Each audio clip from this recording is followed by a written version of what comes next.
ओम श्री परमात्मने नमः। यथार्थ गीता तीसरा अध्याय श्लोक 5 और 6। न हि कश्चित् क्षणमपि जातु तिष्ठति अकर्मकृत कार्यते हि अवशः कर्म सर्व प्रकृतिजे गुणे। कर्मेन्द्रियाणि संयम्य य आस्ते मनुष्या स्मरन् इंद्रियार्थान विमूढ़ात्मा मिथ्याचार स उच्यते।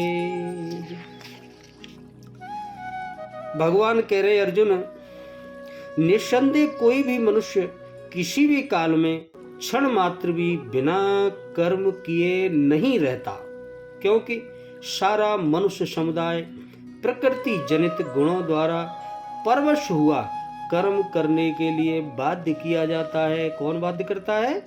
प्रकृति जनित गुणों के द्वारा। और जो मूढ़ बुद्धि मनुष्य समस्त इंद्रियों को हठपूर्वक ऊपर से रोक कर मन से उन इंद्रियों के विषयों का चिंतन करता रहता है, ऊपर से दिखावटी, वह मिथ्याचारी अर्थात दम्भी कहा जाता है। मिथ्याचारी व्यक्ति होता है।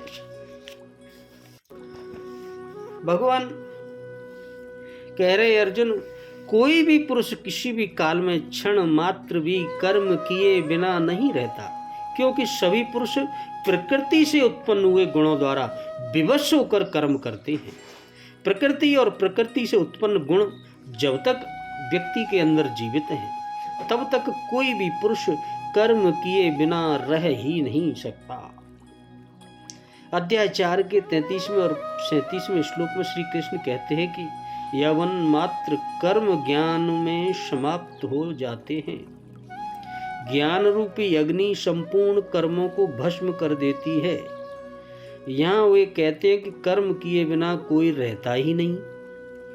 अंततः वे महापुरुष कहते क्या हैं?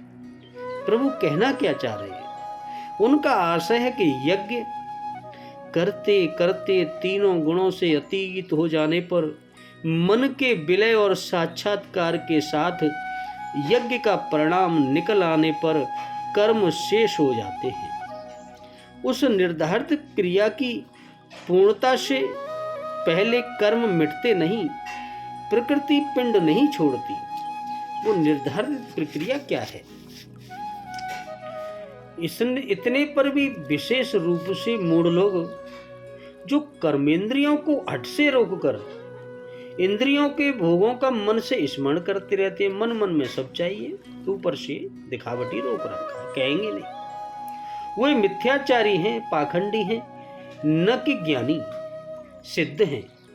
कि कृष्ण काल में भी ऐसी रूढ़ियां थी। लोग करने योग्य क्रिया को छोड़कर इंद्रियों को हट से रोककर बैठ जाते थे और कहने लगते थे कि मैं ज्ञानी हूँ, मैं पूर्ण हूँ। किंतु श्री कृष्ण कहते हैं कि वे धूर्त हैं, मूढ़ हैं। ज्ञान मार्ग अच्छा लगे या निष्काम कर्मयोग, दोनों ही मार्गों में कर्म तो करना ही पड़ेगा। बिना कर्म कोई रह ही नहीं सकता। भगवान ने स्पष्ट कहा है, कर्म प्रकृति के गुण जबरदस्ती करा लेते हैं।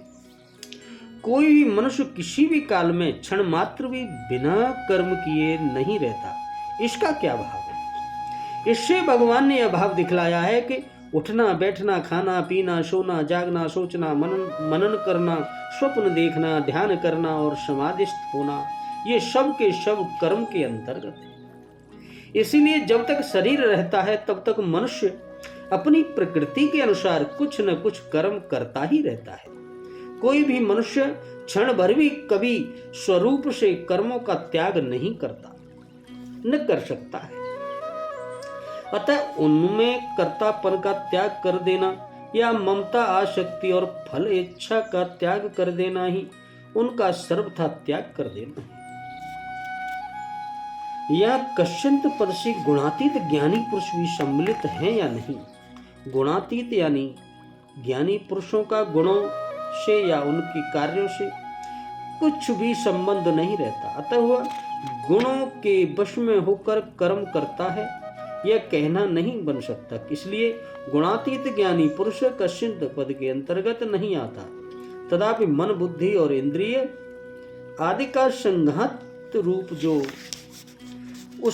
उसका शरीर लोगों की दृष्टि में वर्तमान है, उसके द्वारा उसके और लोगों के प्रारब्ध अनुसार नाम मात्र के कर्म तो होते ही हैं, किंतु कर्तापन का अभाव होने के कारण वे कर्म वास्तव में कर्म नहीं है। हाँ, उसके मन, बुद्धि और इंद्रिय आदि के संघात को कश्चित के अंतर्गत मान लेने में कोई आपत्ति नहीं है, क्योंकि वह गुणों का कार्य होने से गुणों से अतीत नहीं है, बल्कि उस शरीर से सर्वथा अतीत है। हो जाना ही ज्ञानी का गुणातीत हो जाना है। सर्वपद किनका वाचक है और उनका गुणों के वश में होकर कर्म करने के लिए बाध्य होना क्या भाव है। सर्वपद समस्त प्राणियों का वाचक होते हुए भी यहाँ उसे खास तौर पर मनुष्य समुदाय का वाचक समझना चाहिए, क्योंकि कर्मों में मनुष्य का ही अधिकार है और किसी प्राणी का नहीं, किसी जीव का नहीं। पूर्व जन्मों के किए हुए कर्मों के संस्कार जनित स्वभाववश होकर जो कर्मों में प्रवृत्त होना है, यही गुणों के वश होकर कर्म करने के लिए बाध्य होना है। बोलो राधे कृष्ण। गुणे पद के साथ प्रकृति जे विशेष देने का क्या अभिप्राय है, क्या भाव है। सांख्य शास्त्र में गुणों की साम्यावस्था का नाम प्रकृति माना गया है, परंतु भगवान के मत में तीनों गुण प्रकृति के कार्य हैं। इस बात को स्पष्ट करने के लिए भगवान यहाँ गुणे पद के साथ प्रकृति जे विशेषण दिया है। इसी तरह कहीं प्रकृति संभावना, प्रकृति जान, प्रकृति संभवा, प्रकृति जे विशेषण देकर अन्यत्र भी जगह जगह गुणों को प्रकृति का कार्य बताया है। यहाँ प्रकृति शब्द किसका वाचक है? प्रकृति क्या है? समस्त गुणों और विकारों के समुदाय रूप इस जड़ दृश्य जगत की कारणभूता जो भगवान की अनादि सिद्धि मूल प्रकृति है, जिसको अव्यक्त, अव्याकृत और मद ब्रह्म भी कहते हैं, उसी का वाचक यहाँ प्रकृति शब्द है। बोलो राधे कृष्ण। पूर्व श्लोक में यह बात कही गई कि कोई भी मनुष्य क्षण मात्र भी कर्म किए बिना नहीं रहता। इस पर यह शंका होती है कि इंद्रियों की क्रियाओं को हट से रोककर भी तो मनुष्य कर्मों का त्याग कर सकता है। अतः ऊपर से इंद्रियों की क्रियाओं का त्याग कर देना कर्मों का त्याग नहीं है। वह भाव दिखलाने के लिए भगवान क्या कहते हैं, सुनिए। यहाँ कर्मेंद्रियाणि पद किन इंद्रियों का वाचक है, उस हठपूर्वक रोकना क्या है। इसलिए जिनके द्वारा मनुष्य ब्राह्य की क्रिया करता है, अर्थात शब्दादि विषयों को ग्रहण करता है, उन श्रोत, त्वचा, चक्षु, रसना और घ्राण तथा वाणी, हाथ, पैर, उपस्थ और गुदा, इन 10 इंद्रियों का वाचक है। क्योंकि गीता में श्रोत्रादि 5 इंद्रियों के लिए कहीं भी ज्ञानेंद्रिय शब्द का प्रयोग नहीं हुआ है। इसके सिवाय यहाँ कर्मेंद्रियों का अर्थ केवल वाणी आदि 5 इंद्रियां मान लेने से श्रोत और नेत्र आदि इंद्रियों को रोकने की बात शेष रह जाती है, और उसके रह जाने से मिथ्याचारी का स्वांग भी पूरा नहीं बनता। तथा वाणी आदि इंद्रियों को रोककर श्रोत्रादि इंद्रियों के द्वारा वह क्या करता है, यह बात भी यहाँ बतलानी आवश्यक हो जाती है। किंतु भगवान ने वैसी कोई बात नहीं कही है कि एवं अगले श्लोक में भी कर्मेंद्रियों द्वारा कर्मयोग का आचरण करने के लिए कहा है, परंतु केवल वाणी आदि कर्मेंद्रियों द्वारा कर्मयोग का आचरण नहीं हो सकता, उसमें सभी इंद्रियों की आवश्यकता है। इसलिए यहाँ कर्मेंद्रियाणि पद को जिनके द्वारा कर्म किए जाएं ऐसी सभी इंद्रियों का वाचक मानना ठीक है, और हठ से सुनना, देखना आदि क्रियाओं को रोक देना ही उनको हठपूर्वक रोकना है। यदि कोई साधक भगवान का ध्यान करने के लिए या इंद्रियों को वश में करने के लिए हठ से इंद्रियों को विषयों से रोकने की चेष्टा करता है और उस समय उसका मन वश में न होने के कारण उसके द्वारा विषयों का चिंतन होता है, तो क्या वह भी मिथ्याचारी है? वह मिथ्याचारी नहीं है, वह तो साधक है। क्योंकि मिथ्याचारी की भांति मन से विषयों का चिंतन करना उसका उद्देश्य नहीं है।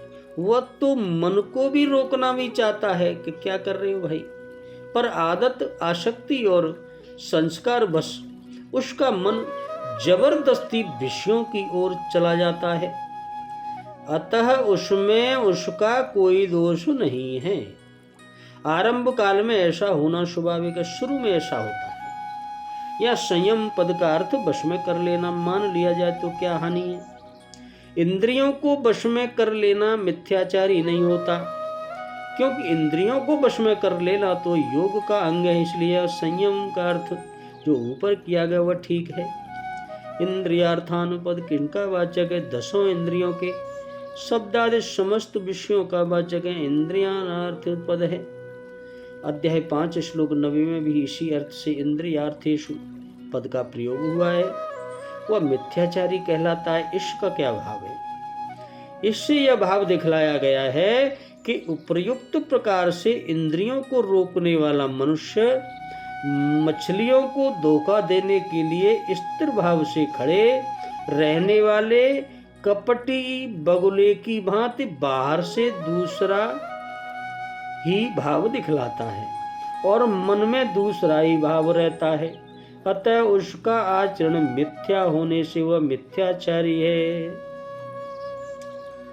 इस प्रकार केवल ऊपर से इंद्रियों को विषयों से हटा लेने को मिथ्याचार बतलाकर अब आगे आसक्ति का त्याग करके इंद्रियों द्वारा निष्काम भाव से कर्तव्य कर्म करने वाले योगी की प्रशंसा करेंगे। वो आगे सुनेंगे आप। बोलो राधे कृष्ण, जय श्री राधे।